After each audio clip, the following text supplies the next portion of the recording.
نہیں چھوڑیں گے.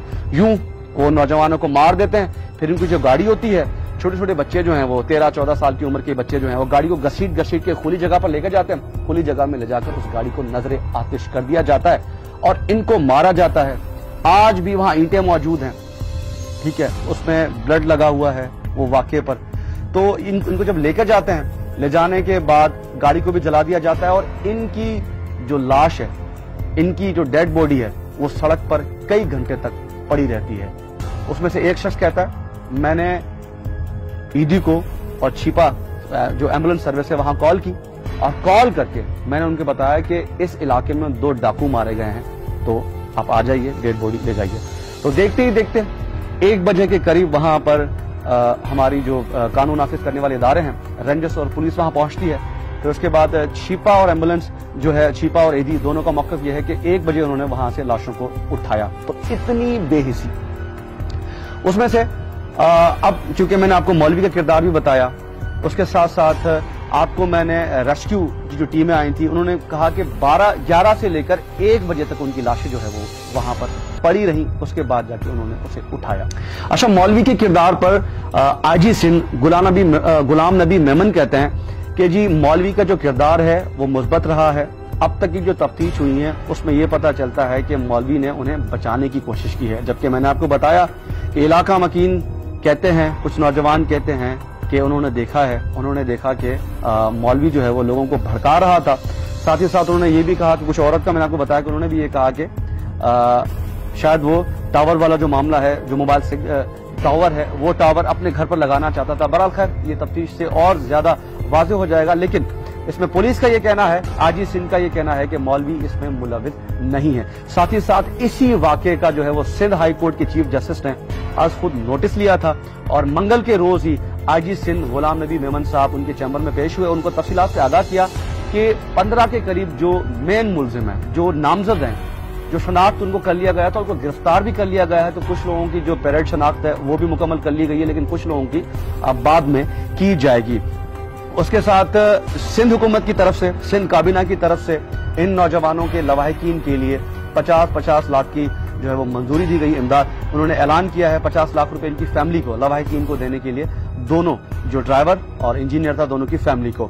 تو اب اس پر ہوا کیا, اس پر یہ ہے کہ کانفرنس جو جماعتیں ہیں پورے سندھ کی, انہوں نے سول سوسائٹی کے ساتھ مل کے کانفرنس جماعتوں نے احتجاج کیے سندھ کے مختلف علاقوں میں. کراچی میں بھی انہوں نے پریس کلب کے سامنے احتجاج کیا مختلف جگہوں. ان کا یہ ماننا ہے کہ جی ان نوجوانوں کے شناختی کارڈ دیکھنے کے بعد ان کو قتل کیا گیا ہے. ٹھیک ہے, ان کا تعلق سندھی کمیونٹی سے تھا, یہ دونوں نوجوان, ایک کا ٹھٹا سے, دوسرے کا تعلق تھا نوشیر و فیروز سے. اب قوم پرستوں کا یہ کہنا ہے کہ لیکن اس پورے کیس کو اگر آپ اب دیکھیں تو کہیں سے بھی یہ نہیں لگتا. اور کچھ لوگوں کے مطابق کہ وہاں ہجوم میں جو لوگ موجود تھے وہاں علاقہ مکین, وہ کہتے ہیں کہ ان سے یہ بھی کہا گیا کہ بھئی آپ اپنا شناختی کارڈ دکھائیں, لیکن انہوں نے دکھانے سے انکار کر دیا کہ میں نہیں دکھا رہا. ساتھ ہی ساتھ چیف جسٹس کو, جو سندھ ہائی کورٹ کے چیف جسٹس ہیں, ان کو آئی جی صاحب نے جب ان سے چیمبر میں جا کے بات کی, اس کے بعد میڈیا میں جب گفتگو کی تو ان کا یہ کہنا تھا کہ یہ جو ٹیلی کام کے جو انجینئرز, یہ جو عملہ تھا جو ہلاک ہوا, ان کی گاڑی میں میڈیکل کٹ تھی جس میں موجود تھا پائیوڈین موجود تھا. تو لوگوں نے یہ سمجھا کیونکہ وہ پسماندہ علاقہ ہے تو بیگ بھی تھا اور میڈیکل کٹ بھی تھی, تو لوگوں نے مشہور کر دیا ہر جگہ, کیونکہ انہوں نے ایڈریس بھی پوچھے تھے بہت سارے لوگوں سے. تو لوگوں نے کہا کہ میڈیکل کی کٹ ہے, تو انہوں نے شبہ ظاہر کیا کہ یہ دوائی ہے جس پہ بچوں کے منہ پر رکھ کر ان کو بے ہوش کر کے انہیں اغوا کر دیا جاتا ہے. تو ظاہر سی بات ہے ہر جگہ یہ بات پھیل گئی, اور ویسے بھی سوشل میڈیا میں یہ چیزیں چل رہی ہیں. تو یہ پولیس کا کہنا تھا اب تک کی جو تحقیقات چل رہی ہے اس وقت. تو سندھ گورنمنٹ نے بھی اعلان کیا. تو کامپرسوں پہ آتے ہیں. کامپرس بھی احتجاج کر رہے ہیں ہر جگہ. تو وہ یہ کہہ رہے ہیں کہ سندھیوں کی نسل کشی ہو رہی ہے کراچی میں.